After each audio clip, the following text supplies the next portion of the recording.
વડાપ્રધાન નરેન્દ્ર મોદીના આહવાન અને પ્રેરણાથી કચ્છી નૂતન વર્ષ અષાઢી બીજની ઉજવણી નિમિત્તે સૌ પ્રથમવાર સાંસદ કચ્છ કાર્નિવલ 2025નું ભવ્ય આયોજન કરવામાં આવશે।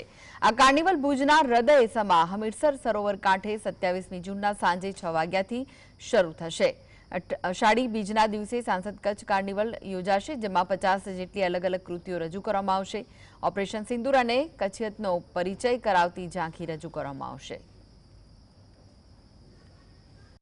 હમીરસરના કાંઠે જ્યાં કાર્નિવલ થતો હતો ત્યાં જ આપણે એની ઉજવણી કરશું। તો 50 જેટલા ટેબલો છે કે જે કૃતિઓ રજૂ કરવા માટેની અમારી જે આયોજન જે અમારી સમિતિ છે એમના દ્વારા એક પ્રયાસ છે। અમે બધાને પ્રોત્સાહિત ઇનામ પણ આપશું। 50-50 જે કૃતિના જે લોકો જોડાશે એમને વ્યક્તિગત પણ અમે ઇનામ આપશું। એક ટેબલોને 5000 રૂપિયા પ્રોત્સાહિત ઇનામ આપશું। પહેલા નંબરે રહેશે એને 51000, બીજા નંબરને 41000, ત્રીજા નંબરને 31000, ચોથા નંબરને 21000 અને પાંચમા નંબરને 11000થી પણ એમને આપણે પ્રોત્સાહિત કરશું।